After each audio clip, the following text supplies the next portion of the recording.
GCC വാർത്തകൾ brought to you by new Bombay workshop industrial area Musaffah 13 Abu Dhabi. നമസ്കാരം. GCC വാർത്തകൾ.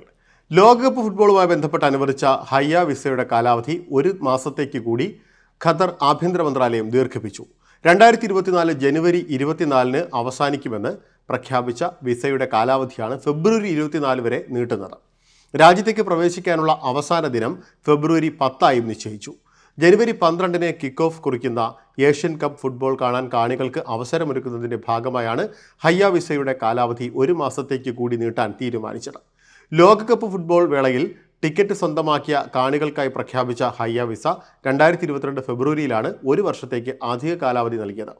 ഇതോടനുബന്ധിച്ച് വിദേശ കാണികൾക്ക് ഹയ്യ വിത്ത് മീ എന്ന പേരിൽ ബന്ധുക്കളും സുഹൃത്തുക്കളും ഉൾപ്പെടെ 3 പേരെ വരെ കൊണ്ടുവരാനുള്ള ഹയ്യ വിസയും അനുവദിച്ചു.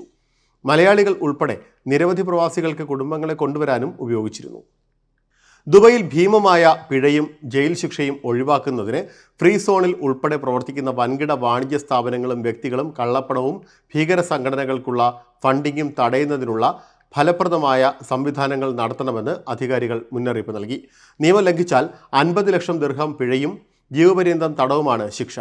ആഗോള സാമ്പത്തിക കുറ്റകൃത്യങ്ങൾ നിരീക്ഷിക്കുന്ന ഫിനാൻഷ്യൽ ടാസ്ക് ഫോഴ്സിൻ്റെ അംഗമെന്ന നിലയിൽ UAE സെൻട്രൽ ബാങ്കും മറ്റ് അതോറിറ്റികളും നിരവധി കമ്പനികൾക്കെതിരെ അടുത്തിടെ പിഴ നടപടികൾ ആരംഭിച്ചിരുന്നു.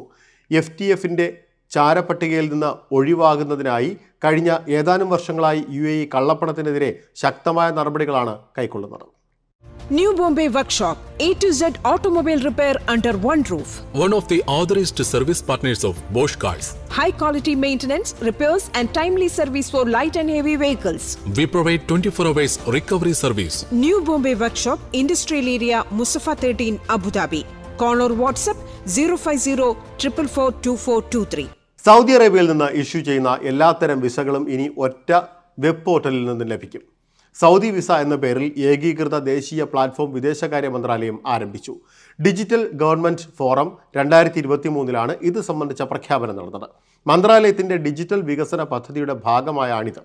സൗദി വിസ പോർട്ടൽ എല്ലാ സർക്കാർ വകുപ്പുകൾക്കും വിഷൻ 2030 ലക്ഷ്യങ്ങൾ കൈവരിക്കുന്നതിനുള്ള ഒരു ദേശീയ പങ്കാളിത്ത ഡിജിറ്റൽ പ്ലാറ്റ്ഫോമാണെന്ന് എക്സിക്യൂട്ടീവ് അഫയേഴ്സ് അസിസ്റ്റന്റ് വിദേശകാര്യമന്ത്രി വ്യക്തമാക്കി. ഇതോടെ GCC വാർത്തകൾ സമാപിക്കുന്നു. നമസ്കാരം. GCC വാർത്തകൾ brought to you by new Bombay workshop industrial area Musaffah 13 Abu Dhabi.